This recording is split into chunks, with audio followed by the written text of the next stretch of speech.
नमस्कार दोस्तों, स्वागत है आपके अपने चैनल एग्ज़ाम द्वार में। 11 जून 2020 के करंट अफेयर्स के साथ मैं फिर से हाजिर हूँ। तो आइए शुरू करते हैं 11 जून 2020 का करंट अफेयर्स। हमारे चैनल एग्ज़ाम द्वार पर आपको एसएससी, रेलवे और अदर सारे एग्ज़ाम्स के मैथ के वीडियोज़, लूसेंट के जीके और डेली करंट अफेयर्स, साथ ही रीजनिंग के वीडियोज़ मिलेंगे। इस वीडियो के डिस्क्रिप्शन में जाकर उन वीडियोज़ के लिंक आप क्लिक कर देख सकते हैं। अगर वीडियो अच्छे लगते हो तो लाइक करें, शेयर करें और हमारे चैनल को सब्सक्राइब करें। आइए शुरू करते हैं आज का पहला करंट अफेयर्स। राष्ट्रपति रामनाथ कोविंद ने जम्मू कश्मीर और लद्दाख प्रदेश के संयुक्त हाई कोर्ट के जज के रूप में किसे नियुक्त किया है? और इसके ऑप्शन है जावेद इकबाल वानी, अख्तर अब्दुल वानी, सिद्धार्थ शंकर, बाबू ज्वाला प्रसाद। और इसका सही उत्तर है जावेद इकबाल वानी। आइए जानते हैं इसकी व्याख्या। जाने माने अधिवक्ता जावेद इकबाल वानी को मंगलवार को जम्मू कश्मीर उच्च न्यायालय का न्यायाधीश नियुक्त किया गया। करीब 7 साल के अंतराल के बाद कश्मीर के किसी वकील को जम्मू कश्मीर उच्च न्यायालय के न्यायाधीश के रूप में नियुक्त किया गया है। इससे पहले जस्टिस अली मोहम्मद मागरे वर्ष 2013 में उच्च न्यायालय के न्यायाधीश के रूप में नियुक्त आखिरी कश्मीरी वकील थे। बढ़ते हैं आज के अगले करंट अफेयर्स की तरफ। कर्मचारी भविष्य निधि ईपीएफओ ने लॉकडाउन के दौरान पिछले 2 महीने में कितने करोड़ रुपए का भुगतान किया है?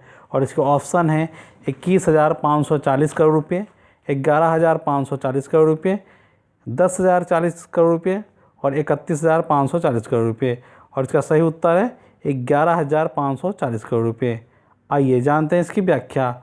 कर्मचारी भविष्य निधि संगठन ईपीएफओ ने लॉकडाउन के दौरान पिछले 2 महीनों में 36.02 लाख दावों के निपटान किए और अपने सदस्यों को 11,540 करोड़ रुपये वितरित किए।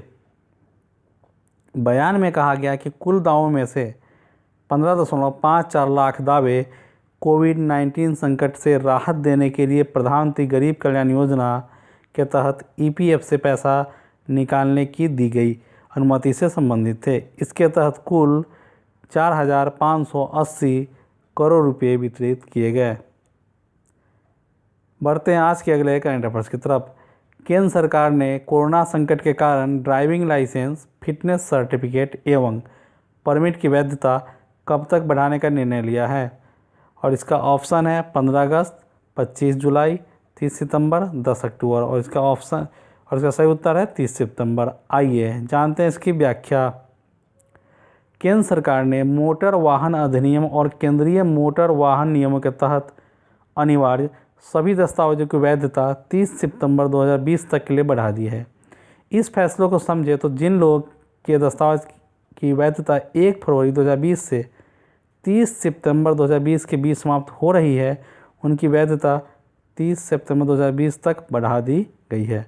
उत्तर प्रदेश सरकार ने भी इसे लागू कर दिया है। मंत्रालय की विज्ञप्ति के अनुसार कोविड-19 संकट के मौजूदा स्थिति को ध्यान में रखते हुए इस संबंध में मिले अनुरोधों पर गौर करने के बाद गडकरी ने यह निर्देश जारी किए हैं। नितिन गडकरी देश के कैबिनेट मिनिस्टर हैं। आइए बढ़ते हैं अगला करंट अफेयर्स की तरफ। हाल ही में किस पहले अरब देश ने अपना मंगल मिशन लॉन्च करने की घोषणा की है? और इसका ऑप्शन है संयुक्त अरब अमीरात, ओमान, कतर, इराक। और इसका सही उत्तर है संयुक्त अरब अमीरात। आइए जानते हैं इसकी व्याख्या। संयुक्त अरब अमीरात 15 जुलाई को पहली बार मंगल ग्रह के लिए मिशन लॉन्च करने जा रहा है। ऐसा करने वाला यूएई अरब देशों की दुनिया में पहला देश होगा। अगले 40 दिनों के अंदर संयुक्त अरब अमीरात अपना मंगल मिशन लॉन्च कर देगा। यह मिशन अगले साल फरवरी तक मंगल ग्रह की कक्षा में पहुंचेगा। हमारे चैनल एग्ज़ाम द्वार पे आप एसएससी और आरआरबी एनटीपीसी के मैथ के स्पेशल वीडियोस देख सकते हैं। ट्रिकी बेस्ड मैथ के सॉल्यूशंस, प्रीवियस ईयर क्वेश्चन के सॉल्यूशन जो काफ़ी ही आसानी से आप समझ के साथ बना सकते हैं, ईजिली समझाया गया है। इन वीडियोज़ को भी आप इस वीडियो के डिस्क्रिप्शन में लिंक से प्राप्त कर सकते हैं। बढ़ते हैं आज के अगले करंट अफेयर्स की तरफ। वैज्ञानिक एवं प्रौद्योगिकी अनुसंधान संस्था की पालमपुर स्थित अनुसंधान इकाई IHBT ने हींग और केसर की खेती के लिए किस राज्य सरकार के साथ समझौता किया है? और इसका ऑप्शन है बिहार, पंजाब, हिमाचल प्रदेश, उत्तर प्रदेश। और इसका सही उत्तर है हिमाचल प्रदेश। आइए जानते हैं इसकी व्याख्या। हिमालयी जैव संसाधन प्रौद्योगिकी संस्थान और हिमाचल प्रदेश सरकार ने किसानों की आय बढ़ाने के उद्देश्य से देश में केसर और हींग की खेती को बढ़ावा देने के लिए साझेदारी की है। यह साझेदारी हिमाचल प्रदेश में कृषि आय बढ़ाने, आजीविका में वृद्धि और ग्रामीण विकास के उद्देश्य को पूरा करने में मददगार साबित हो सकती है। बढ़ते हैं आज के अगले करंट अफेयर्स की तरफ। हाल ही में किस राज्य सरकार द्वारा राज कौशल पोर्टल और ऑनलाइन श्रमिक रोजगार विनिमय की शुरुआत की गई है? और इसके ऑप्शन है गुजरात, झारखंड, तमिलनाडु, राजस्थान। और इसका सही उत्तर है राजस्थान। आइए जानते हैं इसकी व्याख्या। इस पोर्टल को सूचना और प्रौद्योगिकी विभाग IT और राजस्थान कौशल और आजीविका विकास निगम RLSDC द्वारा विकसित किया गया है। राज कौशल पोर्टल का उद्देश्य प्रवासी श्रमिकों के लिए अवसरों की उपलब्धता में सुधार करके उद्योग और मजदूरों के बीच के फासलों को कम करना है। इस पोर्टल का उद्देश्य उद्योगों द्वारा उन श्रमिकों के रोजगार की समस्या को दूर करना है जिन्हें रोजगार न मिलने के कारण कई समस्याओं से जूझना पड़ रहा है। देखते हैं आज का 7वां करंट अफेयर्स। राष्ट्रीय कृषि और ग्रामीण विकास बैंक नाबार्ड ने असम ग्रामीण विकास बैंक को कितने करोड़ रुपए की विशेष चल निधि सुविधा देने की घोषणा की है? और इसके ऑप्शन है 270 करोड़ रुपए, 370 करोड़ रुपए, 200 करोड़ रुपए, 470 करोड़ रुपए। और इसका सही उत्तर है 270 करोड़ रुपए। आइए जानते हैं इसकी व्याख्या। कोरोना महामारी के दौरान किसानों की कृषि गतिविधियों का सहयोग करने के लिए 270 करोड़ रुपए की विशेष चल निधि सुविधा प्रदान की गई है। यह ऋण सुविधा किसानों को अपने फसल उत्पादन को बढ़ाने में सक्षम बनाएगी, जो इस कठिन समय में राज्य के कृषि ऋण के लिए एक वरदान साबित होगा। नाबार्ड 2020-21 कोविड-19 महामारी के दौरान सहकारी बैंकों, क्षेत्रीय ग्रामीण बैंकों और सूक्ष्म वित्त संस्थानों को राष्ट्रव्यापी 25,000 करोड़ रुपये की तरलता सहायता प्रदान कर रहा है ताकि किसानों के लिए ऋण सुविधा जारी की जा सके।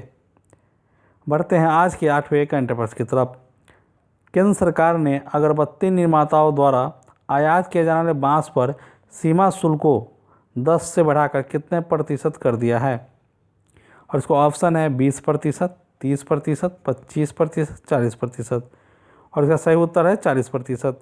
आइए जानते हैं इसकी व्याख्या। केंद्रीय अप्रत्यक्ष कर और सीमा शुल्क बोर्ड CBIEC ने एक ट्वीट में कहा कि अगरबत्ती विनिर्माताओं द्वारा आयात किए जाने वाले बांस पर आयात शुल्क तत्काल प्रभाव से 10% बढ़ाकर 25% कर दिया गया है। इसका मकसद आत्मनिर्भर भारत बनाने के लिए उन्हें घरेलू बांस का उपयोग करने के लिए प्रोत्साहित करना है। अब बांस के सभी तरह के आयातकों को 25% सीमा शुल्क देना होगा। बढ़ते हैं आज के 9वें करंट अफेयर्स की तरफ।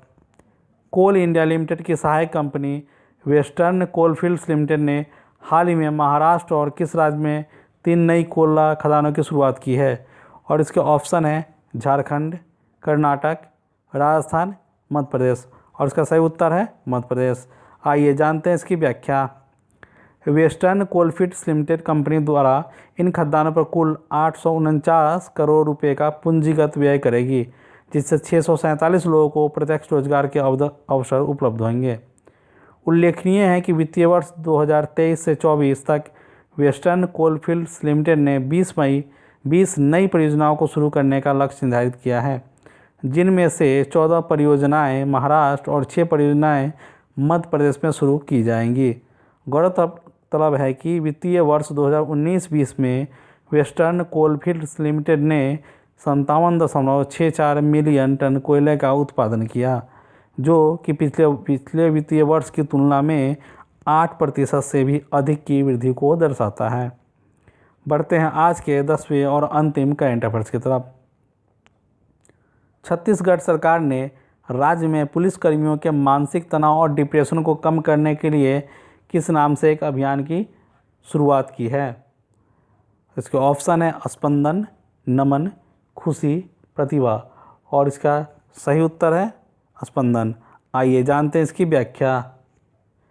छत्तीसगढ़ सरकार ने राज्य में पुलिसकर्मियों के मानसिक तनाव और डिप्रेशन को कम करने के लिए स्पंदन नाम का एक अभियान की शुरुआत की है। इस संबंध में राज्य के वरिष्ठ अधिकारियों को, मनोचिकित्सकों या मनोवैज्ञानिकों द्वारा अवसादग्रस्त अधिकारियों और कर्मचारियों के लिए परामर्श और चिकित्सा उपचार के बारे में दिशा निर्देशों का सख्ती से पालन करने के निर्देश दिए गए हैं। इस कार्यक्रम के दौरान परामर्श सत्र, संगीत और योग थेरेपी की व्यवस्था की जाएगी। योग कक्षाओं के संचालन के लिए स्थानीय योग शिक्षकों का सहयोग मांगा गया है। और इसी के साथ 11 जून 2020 के करंट अफेयर्स यहीं ख़त्म होते हैं। 12 जून को हम फिर से हाजिर होंगे। हमारे चैनल एग्जाम द्वार पे उपलब्ध वीडियोज़ को आप देखिए। अगर वीडियो अच्छे लगते हैं तो लाइक कीजिए, शेयर कीजिए और हमारे चैनल को सब्सक्राइब कीजिए। आज के लिए बस इतना ही। कल हम फिर मिलेंगे, तब तक के लिए गुड बाय।